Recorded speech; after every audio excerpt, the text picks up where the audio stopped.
Jadi saya tuh ngerasa di sisi keartisan saya mereka lihat saya lagi sukses ya, tapi di sisi kemanusiaan saya tuh hancur. Akhirnya kan saya kawin tanggal bulan Oktober di awal, dan baru beberapa hari saya nikah itu ternyata baru ketahuan bahwa laki-laki yang saya kawinin itu bukan termasuk di dalam susunan perusahaan rekaman itu gitu. Waktu itu kan dia bilang katanya dia salah satu produser gitu. Ternyata enggak. Dan dia juga ribut sama produser kami ya, namanya Bion.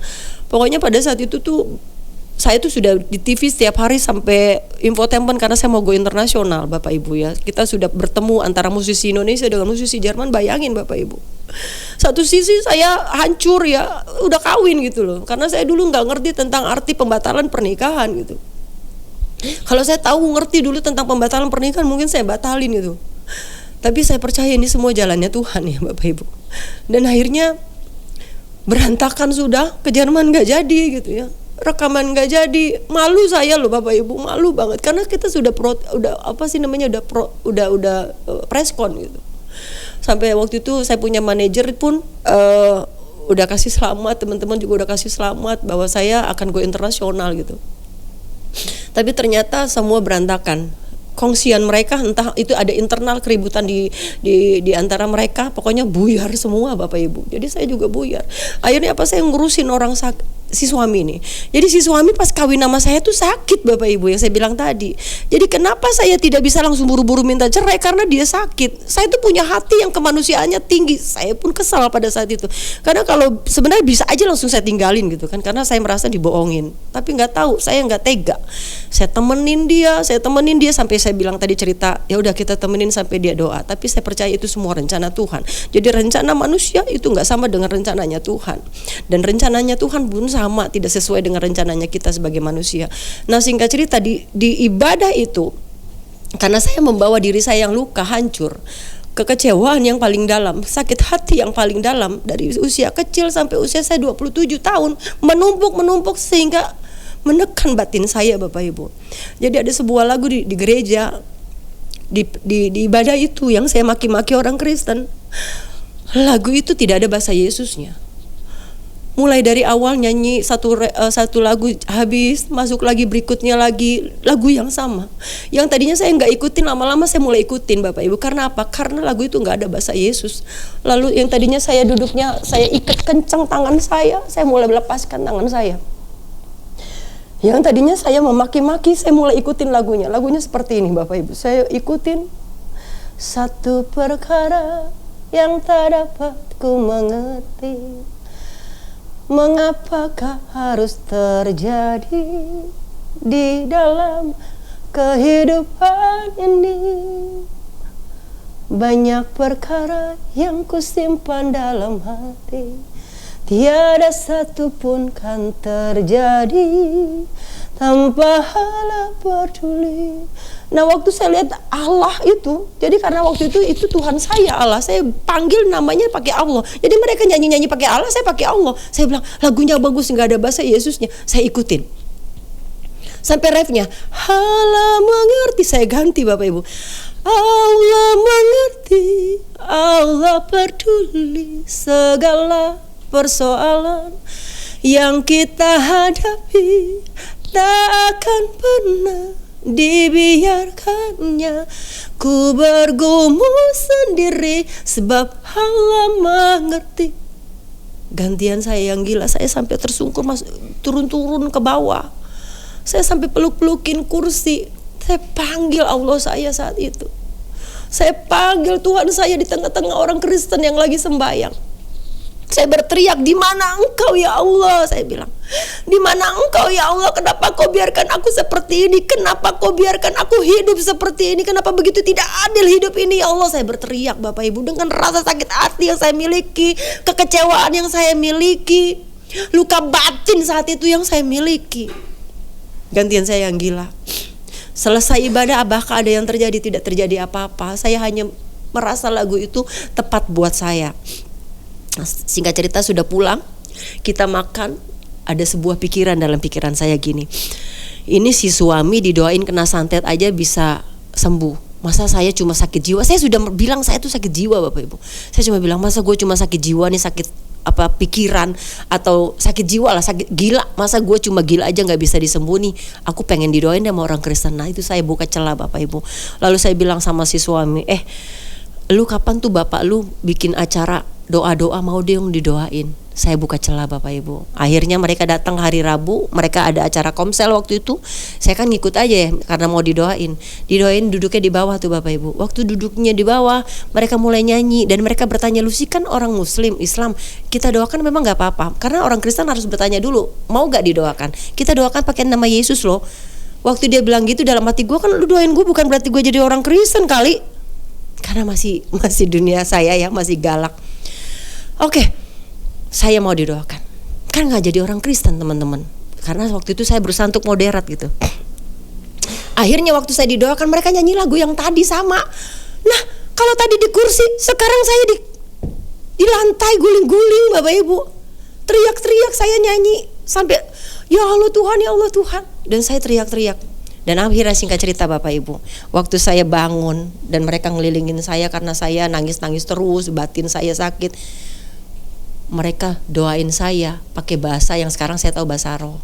Dulu bahasa aneh buat saya, jujur ya, waktu saya didoain orang Kristen, separuh hati saya bilang gini, ya Allah Tuhan, kenapa sih orang Kristen ini doanya aneh, jampi-jampi. Saya bilang jampi-jampi, bahasanya sendal lama kuraba-raba. Jadi saya ketawa sendiri, tapi satu sisi saya lagi pergumulan sama hidup saya. Singkat cerita, waktu mereka doakan saya, tiba-tiba ada sosok masuk dalam kerumunan Bapak Ibu. Inilah yang membuat saya dari kejar jadi diem. Masuk ke dalam kerumunan, mereka lama doain saya Bapak Ibu, gak kelar-kelar saya. Makanya Yesus turun tangan sendiri. Masuk ke dalam kerumunan, seorang laki-laki, dia pegang dada saya. Rasanya nyes. Selesai, diem saya langsung. Beneran, saya langsung diem. Mereka lihat saya diem, mereka amin. Sekarang saya yang bingung, siapa tadi yang pegang dada saya? Saya lihat-lihatin ya laki-laki yang ada di sebelah kanan kiri saya, nggak ada seperti yang saya lihat. Saya cari di balik kamar, di dalam kamar mandi, saya cari di balik lemari, nggak ada Bapak Ibu. Waktu saya cari-cari, karena saya waktu dia datang tuh, saya kan melek gitu ya. Saya lihat itu orang datangnya dari sini, saya sampai pegang-pegang, ternyata itu tembok. Kok dia bisa tembus tembok ya? Benar-benar apa nggak masuk logika saya gitu ya. Saya cuma bilang gini, tapi kok beda dengan kuntilanak gundro yang saya jumpain ya. Karena kalau kuntilanak itu gelap semua kayak gitu. Terus si suami lihat tuh, saya bingung, kamu nyari apa? Sampai ketiga kali baru saya bilang, tadi ada laki-laki yang jamah dada saya. Makanya gue diem. Nggak ada, mana orangnya? Nggak ada. Emang siapa? Nggak tahu. Laki-laki, saya kasih tahu nih tinggi apa, saya bilang sama dia, laki-laki tinggi besar, rambutnya segini, ikal-ikal, pakai jubah putih. Kok dia berkilau-kilau ya dengan polosnya saya? Saya bilang, kok dia berkilau-kilau ya? Benar Bapak Ibu. Tuh si suami ya, yang lagi diobatin juga kan, dia juga jadi gini lucu. Waktu ke Bali itu dia diobatin, saya diobatin Yesus gitu. Terus dia teriak, haleluya, Lucy dijamah Yesus beserta dengan para orang-orang Kristen itu. Saya sikut, dia apaan sih lu? Saya nggak mau gitu, karena nggak ngerti. Padahal nggak ngerti juga kenapa dijamah Yesus ya. Nah dari situ Bapak Ibu, apakah saya langsung jadi orang Kristen? Iya kagak. Saya cuma pikir, oh Yesus, udah gitu loh. Tapi saya ngerasa walaupun masalah belum selesai, karena memang nggak selesai, tapi merasa itu sudah diambil. Mulai dari situlah saya minta pulang duluan Bapak Ibu. Minta pulang duluan, saya bawa tuh Alkitab. Saya jajarin, ini kitab saya, ini Alkitabnya orang Kristen. Mulai saya perbandingkan tuh Bapak ya, Ibu ya, 2004 sampai ke Desember tuh bandingin bolak-balik. Kalau ada di otak saya tentang pertanyaan, dijawab lewat Alkitab dan lewat kitab saya. Jadi dua-duanya tuh saya akhirnya terus nyari. Nah, suami saya ceritanya mau pulang nih waktu itu, belum pulang. Ada satu lagi ya, bukan penglihatan, omongan berikutnya dari Tuhan buat saya. Jadi saya ini bebal Bapak Ibu. Waktu itu suara itu, sekarang saya tahu itu Yesus. Suara itu berkata begini, Lucy anakku, baptislah dirimu beserta suamimu. Itu mimpi Bapak Ibu. Jadi mimpi itu suruh saya dibaptis. Terus saya kan gak ngerti dulu dibaptis itu apa kan. Saya bilang, apaan sih baptis? Suami datang. Nah waktu si suami datang, karena ada suara itu nih ngomong gitu, di mimpi ya, di mimpi. Baptislah dirimu beserta suamimu. Saya sampaikan sama si suami, dengerin nih, Itu suara itu ya, si Yesus. Saya bilang si Yesus.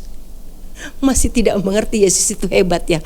Tapi saya percaya dengan kepolosan saya, maka Tuhan luar biasa sayang sama saya. Lalu saya bilang, itu si Yesus bilang, gue disuruh baptis sama lu.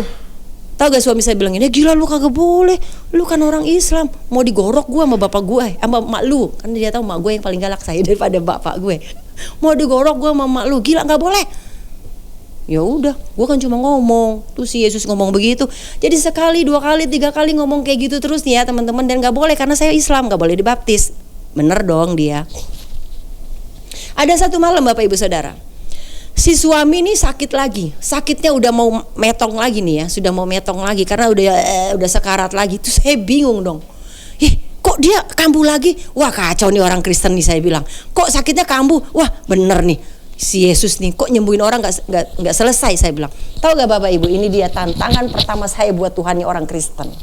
Saya bilang gini, kok bisa sih? Ini masih sakit. Jadi tengah malam jam 12 malam itu dia sakit terkapar di sini, yang udah minta maaf terus sama saya. Maafin saya Maya, ngecewain kamu dan lain sebagainya. Jadi kayak orang mau pamit gitu. Saya nangis tuh, saya mulai berteriak-teriak Bapak Ibu. Saya arah ke plafon, saya bilang gini, "Hei, Yesus, Tuhannya orang Kristen. Lu gimana sih? Katanya lu hebat. Katanya lu dahsyat, katanya lu orang mati dihidupin." Karena saya baca, bukan kata orang. Saya baca bagaimana Yesus menghidupkan Lazarus. Saya baca bagaimana Yesus menyembuhkan orang buta, bagaimana Yesus menyembuhkan orang pincang, menyembuhkan orang sakit. Semua tuh saya baca. Lalu saya bilang, katanya lu hebat. Kok ini si suami gua enggak lu sembuhin secara total? Kenapa dia masih sakit? Lalu saya bilang, kalau lu bisa sembuhin suami gua 100%, saya mau dibaptis. Mantap gak tuh? Itu kagak tahu saya ngomong apa setan yang ngomong dalam diri saya. Pokoknya saya bilang gitu Bapak. Kalau setan kamu nggak mungkin ya. Setan masa mau minta dibaptis. Pokoknya itulah roh dalam diri saya yang berkata. Singkat cerita bisa tidur Bapak Ibu. Masuk berikutnya, hari berikutnya saya nggak sadar suami saya sembuh. Gila gak? Yang ngasih tahu saya siapa? Adik perempuan saya. Karena adik-adik saya punya adik 4 ya, sekolah semua sama saya. Mereka tinggal sama saya waktu itu pas saya nikah. Satu yang masih sekolah, si Herni SMA, yang satu SMP tapi saya pesantrenin di Pandeglang waktu itu. Jadi masih tinggal si Herni. Nah si Herni ini bilang gini Bapak Ibu, mbak, enggak gak loh, si Emas tuh udah sembuh loh. Coba, kadang-kadang manusia kan suka lupa. Terus ternyata memang sembuh. Tahu gak? Yesus itu nagih bukan lewat mimpi, nagih secara audible. Apa kata Yesus? Halo Lucy anakku Lucy, katanya mau dibaptis. Ngomongnya gitu, bukan Lucy anakku baptislah dirimu beserta suami, bukan. Katanya mau dibaptis secara audible. Sekali, 2 kali, 3 kali, 4 kali, lama-lama pening berkali-kali setiap hari. Akhirnya saya datengin ibu gembalanya si suami, kan udah mulai komsel. Saya mulai ikut-ikutan tuh Bapak Ibu. Saya bilang saya muslim, saya cuma mau lihat-lihat. Oke. Akhirnya saya minta dibaptis Bapak Ibu. Ibu gembalanya nggak ngasih. Siapa di sini yang berani ngasih baptis kalau belum masuk Kristen? Nggak berani kan? Waktu saya minta dibaptis, sekali nggak dikasih sama dia, kedua kali nggak dikasih, ketiga kali saya ngancem ibu gembalanya. Saya bilang gini, Bu, saya dibaptis, baptis aja. Kalau ada apa-apa tanggung jawab saya. Ibu tenang aja. Ya udah, akhirnya saya dibaptis. Dibaptislah saya di sebuah gereja di Gatus Subroto. Saya tidak tahu tentang baptis karena saya cuma ikut apa kata si Yesus waktu itu ya. Tuhannya orang Kristen. Tapi yang saya rasakan Bapak Ibu Saudara terkasih, di ujung kesaksian saya, bagaimana saya begitu lamanya mengenal Tuhan, dibaptis dengan ketidaktahuan saya ikut kata Tuhan. Waktu saya dicelupkan ke air, dengan saya setelah dicelupkan itu mempunyai perasaan dan suasana yang berbeda. Waktu saya dicelupkan dan saya dibangkitkan, saya lihat burung lewat lalu lalang dan menari seperti menari-nari di atas saya Bapak Ibu.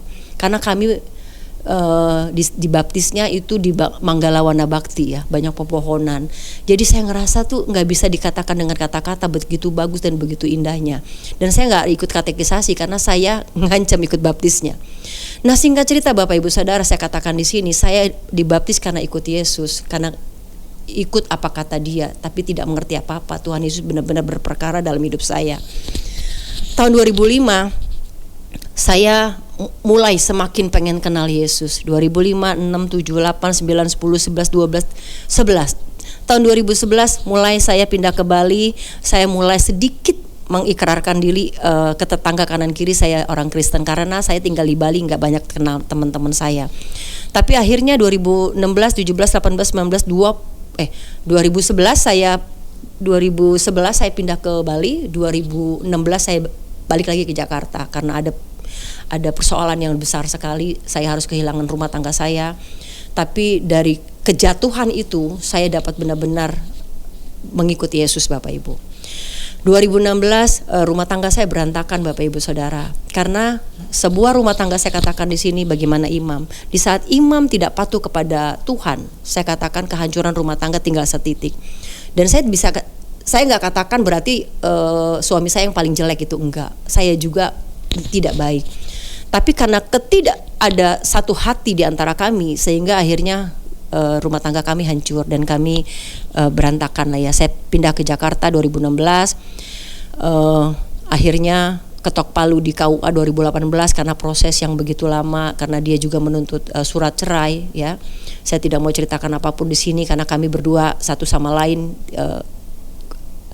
kurang peka terhadap Tuhan, keinginan Tuhan pada saat itu. Tapi saya bisa katakan di sini tetap yang salah kepala keluarga, karena sejak saya disuruh Tuhan untuk baptis beserta suamimu, suami saya tidak pernah dibaptis, Bapak Ibu.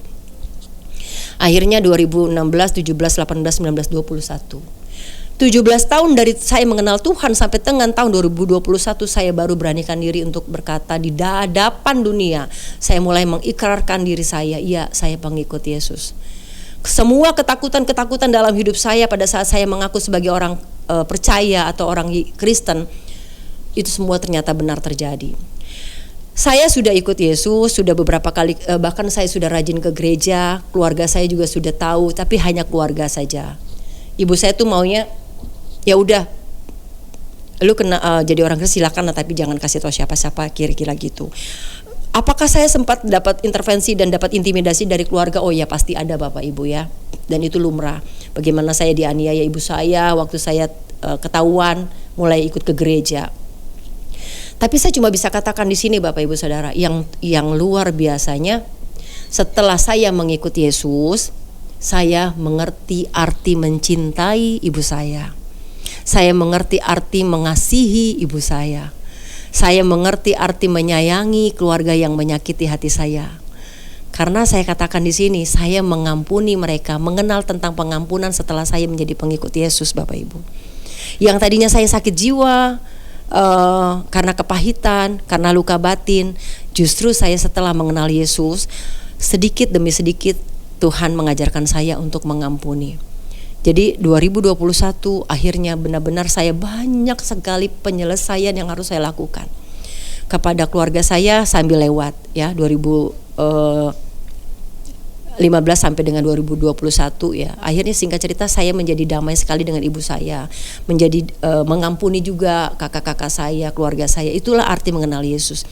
Lalu 2021 sampai sekarang saya mengucap syukur. Di saat kita mau benar-benar ikut Yesusnya itu bukan cuma sekedar jadi orang Kristen. Yesus tuh mau kita bukan main-main sekedar menjadi orang Kristen, Bapak Ibu. Jadi kalau cuma jadi beragama Kristen, saya katakan di sini, saya baru tahun 2023 jadi pindah agama, Bapak Ibu.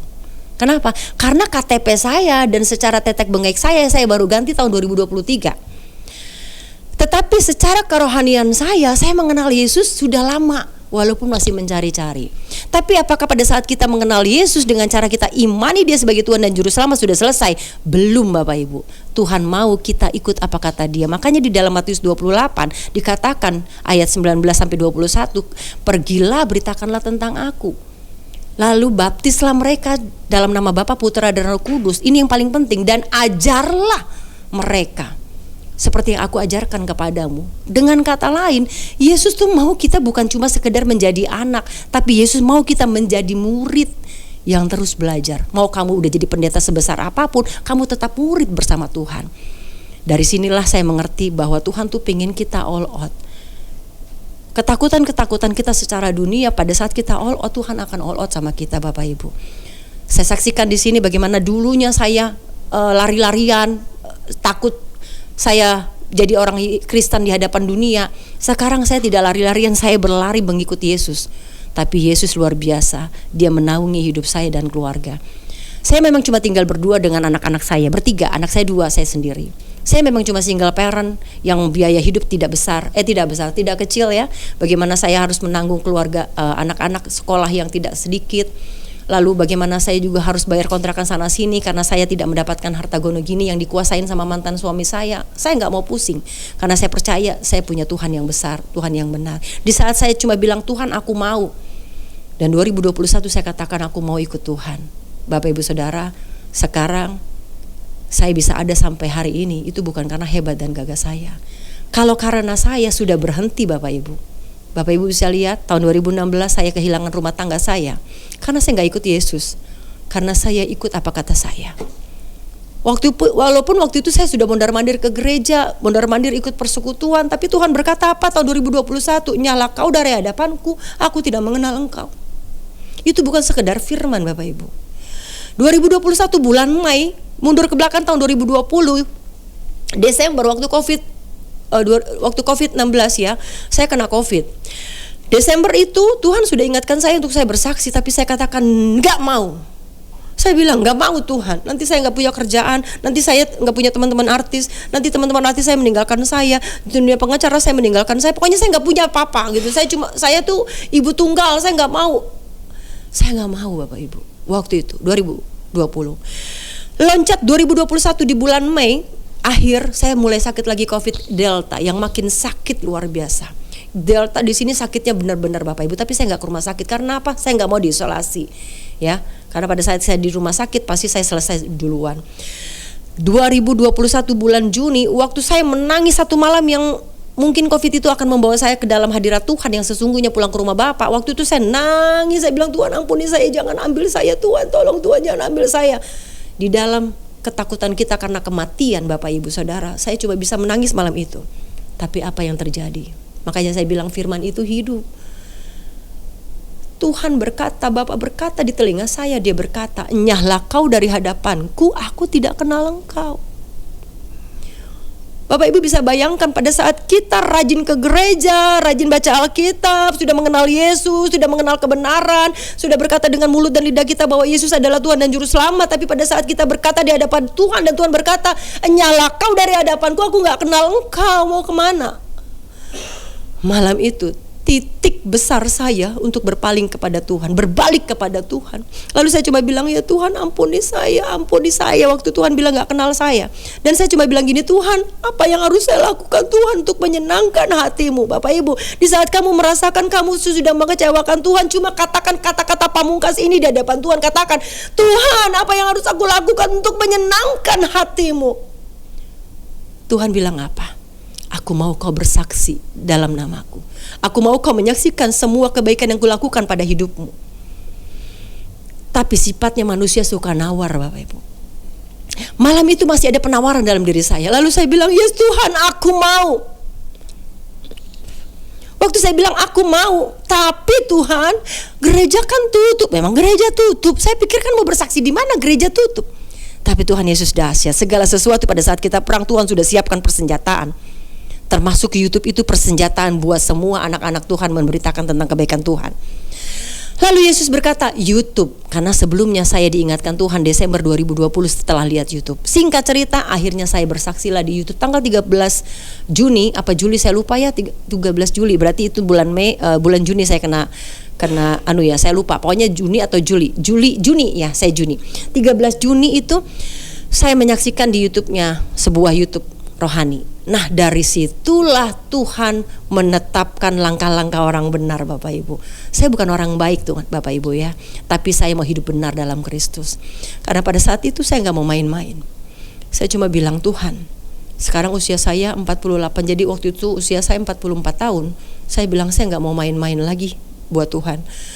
Saya nggak mau lagi Tuhan berkata dengan lantang di telinga saya nyahlah kau, aku tidak mengenal engkau.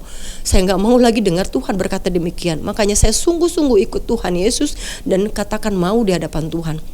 Dan Tuhan siapkan semua. Di saat kita berkata yes aku mau, kita nggak punya persenjataan apapun. tapi persenjataan kita hanya Kristus Yesus. Kenapa? Karena pada saat saya benar-benar terjun untuk melayani itu, saya tidak ngerti pelayanan waktu itu. Saya taunya bersaksi, saya taunya menyaksikan kebaikan Tuhan. Banyak intervensi, intimidasi, ancaman dan lain sebagainya buat hidup saya pribadi. Saya bukan anak siapa-siapa, saya anak orang susah, nggak kenal siapa-siapa. Mungkin orang-orang dulu lihat saya ini itu, nggak ada apa-apanya. Tapi saya mau katakan di sini, saya anak raja. Raja saya Kristus Yesus. Dan di saat saya berperang di tempat orang-orang yang sudah memegang senjata yang penuh dengan persenjataan berat, saya nggak bawa apa-apa, tapi saya cuma punya Yesus. Dan saya percaya, karena saya ada Yesus, makanya saya jadi pemenang. Sampai hari ini saya katakan, saya hidup karena Yesus. Seluruh hidup saya hanya untuk Yesus. Seluruh pekerjaan saya hanya untuk Yesus. Dan saya baru mengerti tentang pelayanan dan melayani. Dulu saya nggak mengerti tentang apa sih pelayanan. Oh, pelayanan itu nyanyi-nyanyi di depan gereja, khotbah, seorang pendeta dan lain sebagainya. Sekarang saya tahu, ternyata kita tuh melayani Tuhan bukan titel, tapi hatimu untuk melayani Tuhan. Dan saya mengerti saat ini, kamu semua Bapak Ibu Saudara pelayan Tuhan. Apapun yang saat ini kamu lakukan, kamu sedang melayani Tuhan.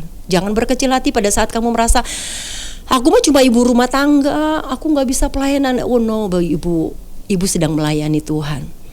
Ingat, ada 3 pilar dalam pelayanan. Yang pertama, layani dirimu sendiri. Itu sebuah pelayanan buat Tuhan. Bagaimana kamu bisa mau mengerti arti apa yang Tuhan mau katakan, kamu belum melayani diri kamu. Arti melayani diri kamu maksudnya apa? Kamu layani diri kamu, roh kamu, supaya kamu dekat dan mencari Tuhan. Itu sudah melayani diri kamu. Yang kedua, layani orang-orang di sekitar kamu. Orang lain di sekitar, bukan orang ya, keluargamu. Pasangan, anak, ibu, bapak, adik, kakak, saudaramu. Nah, baru yang ketiga, Tuhan akan izinkan kamu untuk melayani keluar. Jangan kamu balik. Kamu belum melayani diri kamu, kamu sudah berani melayani yang ketiga, yang keluar. Makanya banyak hamba Tuhan yang rusak dan hancur. Karena apa? Karena dia belum melayani dirinya sendiri. Dan saya mengucap syukur. Kalau dulu berpikir lama banget ya 17 tahun, saya mengucap syukur 17 tahun Tuhan pakai pondasi itu untuk kuatkan saya dalam hal ini sampai hari ini. Dan sampai hari ini saya mau katakan, saya bisa berdiri bukan karena hebat dan gagah saya. Kadang-kadang saya tetap jatuh dalam iman. Iman tuh maksudnya merasa aduh Tuhan, pasti.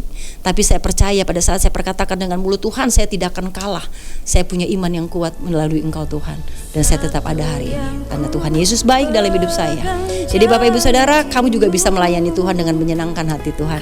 Ya, yang saat ini kamu mungkin masih asik bermain dengan dunia, gak apa-apa, Tuhan tetap rangkul kamu. Dan katakan, Tuhan aku mau. Saya Lucy Daiva, Love and Jesus. Tetap katakan, Yesus aku mau Engkau Tuhan. Jangan lupa subscribe channel ini, R5 Worship Channel. Ya, di subscribe dan jangan lupa di like, share, and comment. Tuhan Yesus memberkati. Shalom.